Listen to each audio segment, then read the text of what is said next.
Hello everyone, welcome to my YouTube channel. Today we will discuss about complex plane.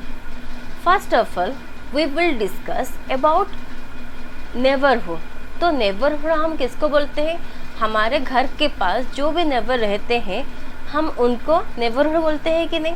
बस इसी तरह अगर हम एक कम्प्लेक्स प्लेन ले जाएंगे, यहाँ पर एक कम्प्लेक्स प्लेन है, तो कम्प्लेक्स प्लेन के अंदर अगर हम एक सेट ले जाएंगे तो वो जो सेट हम यहाँ पर लिए हैं उसको हम डी ले जाएंगे. ठीक है, ये कम्प्लेक्स प्लेन है, ये एक डिस्क जो कि डी है. तो डिस्क के अंदर बहुत सारा पॉइंट है ना. अगर हम एक पॉइंट को चूज़ करेंगे तो ये जो पॉइंट के पास जितना भी पॉइंट्स होते हैं उनको हम बोलेंगे ये पॉइंट का नेबरहुड. समझ रहे हो? तो बस ऐसे ही. तो नेबरहुड का डेफिनेशन क्या है ना, एप्सिलॉन. हम यहाँ पर नेबरहुड को बस एप्सिलॉन ही लेते हैं. ठीक है. अच्छा, तो epsilon neighbourhood of Z0 is the set of all complex number Z which is belongs to C. यहाँ पर C एक कॉम्प्लेक्स प्लेन है such that Z minus Z0 का modulus is less then epsilon. ठीक है. तो हम देखेंगे डिलेटेड नेबरहुड ऑफ Z0 क्या होता है. तो deleted epsilon neighbourhood of Z0 is the set of all complex number Z which is belongs to C such that 0 is less than Z minus Z0 का मॉडुलस लेस देन एप्सिलॉन. ठीक है. देखो neighbourhood का मतलब क्या है ना, modulus of Z minus Z0 less than epsilon.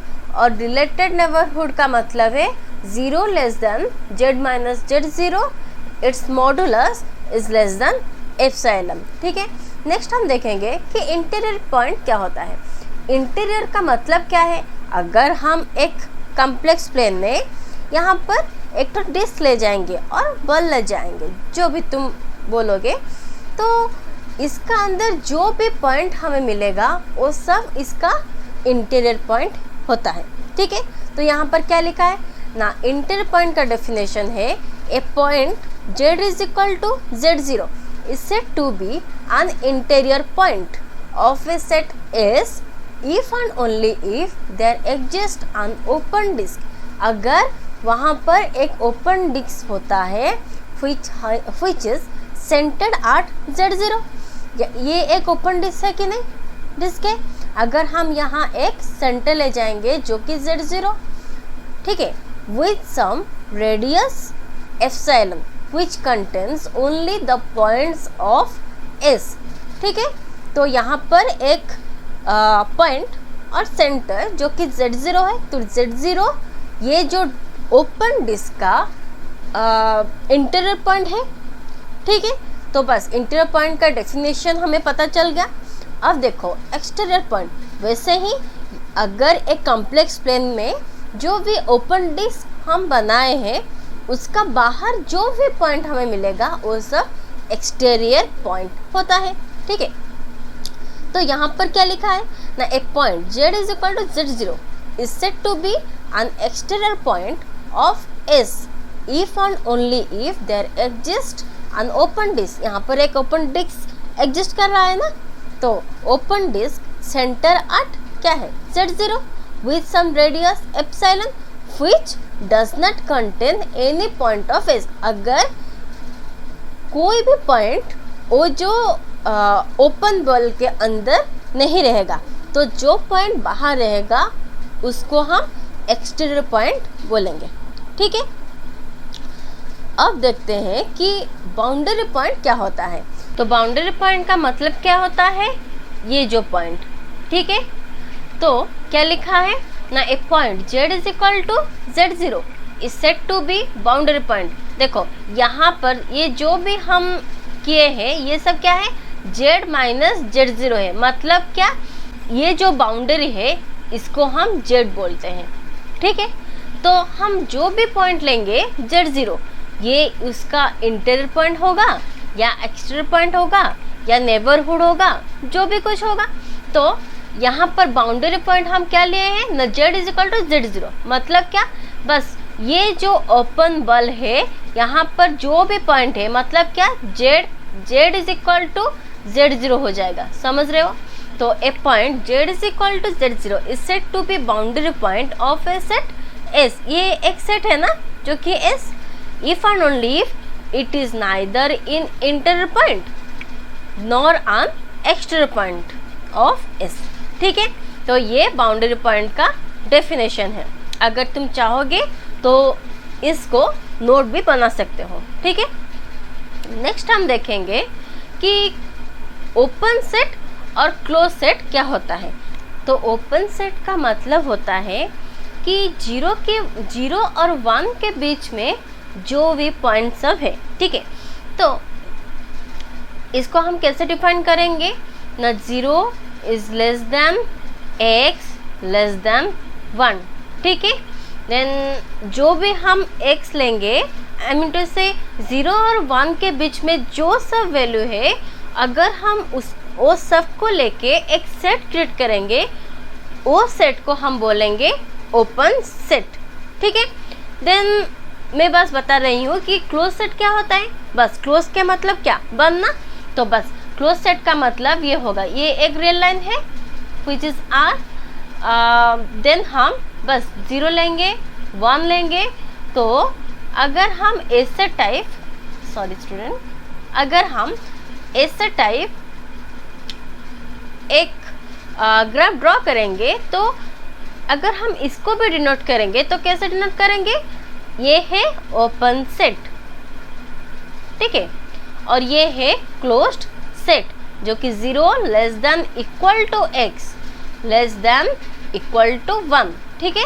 मतलब क्या, अगर एक सेट इसका एंड पॉइंट को भी इंक्लूड करता है उसको हम बोलेंगे क्लोज्ड सेट। इसी तरह अगर ये एंड पॉइंट्स को इंक्लूड नहीं करता है उसको हम बोलेंगे ओपन सेट, ठीक है। तो बस क्या था हमारा ना, ओपन सेट का डेफिनेशन क्या था ना, a set S is open if and only if every point of S is an interior point of S, ठीक है। मतलब क्या, बस ऐसे ही, ये देखो ये एक सेट है ना, तो अगर जो भी पॉइंट हम लेंगे, अगर ये इसका इंटीरियर पॉइंट होगा तो ये ओपन सेट हो जाएगा, ठीक है। इसी तरह क्लोज सेट का डेफिनेशन क्या है ना, a set S is closed if and only if it contains all of its boundary point, ठीक है। बाउंड्री पॉइंट का मतलब क्या है, ये पॉइंट, ये सब पॉइंट, ठीक है। मतलब क्या, जो मैं बोली थी कि 0 is less than equal to x, ये अगर हम देखो ये अगर हम बाउंड्री पॉइंट ले जाएंगे, मतलब क्या, अगर हम ये इसको भी 0 ले जाएंगे तो देखो 0 इज इक्वल टू x हो रहा है ना, लेस देन इक्वल टू का मतलब क्या है, ये लेस देन भी है और इक्वल टू भी है, ठीक है। तो क्लोज सेट का मतलब क्या है ना, set S is closed if and only if it contains all of its boundary point, ठीक है। तो क्लोजर का मतलब क्या है ना, अगर ये एक ऑब्जेक्ट है और ये एक ऑब्जेक्ट है, ठीक है। अगर ये दो ऑब्जेक्ट ऐसे पास में रहेगा तो देखो ये ऑब्जेक्ट इसका क्लोजर है और ये ऑब्जेक्ट इसका क्लोजर है। अगर ये दो हाथ मिल जाएगा तो देखो ये मतलब क्या, इसका कॉमन पॉइंट कुछ भी नहीं आ रहा है ना, ठीक है, सॉरी, इसका कॉमन पॉइंट एक ही आ रहा है ना, ये दोनों का डिस्टेंस 0 हो रहा है ना। तो बस क्लोजर का मतलब क्या है, अगर एक ऑब्जेक्ट ये ऑब्जेक्ट का पास रहेगा, ठीक है ना। The points of S together with the boundary of S constitute the closure of S। अगर S together with the boundary of S, ठीक है, constitute the closure of S। Then boundary set क्या है, इसी तरह अगर जो भी बाउंड्री में पॉइंट सब होता है, अगर वो सब पॉइंट को हम एक सेट कर देंगे उसको हम बाउंड्री सेट बोलेंगे ना। तो बस देखो, a set S is bounded if and only if every point of S lies inside some circle modulus of Z is equal to R, ठीक है। देन क्या लिखा है, अनबाउंडेड सेट, जो सेट बाउंड नहीं है वो अनबाउंडेड सेट है। तो क्या लिखा है ना, a set S is unbounded if and only if it is not bounded. ठीक है, तो लिमिट पॉइंट क्या होता है, लिमिट पॉइंट का मतलब क्या है, अगर मैं बोलूँगी कि तुम जो भी रूम में हो वो रूम का लिमिट पॉइंट क्या होता है, तुम्हारा डोर तक है ना, तुम जाते जाते बस तुम्हारा डोर तक ही तुम पहुंच जाओगे, तो तुम्हारा लिमिट पॉइंट क्या होता है ना, वो डोर होता है। ठीक है, इसी तरह लिमिट पॉइंट क्या है ना, a point z0 is said to be limit point of S if and only if every related neighborhood of z0 contains at least a point of S।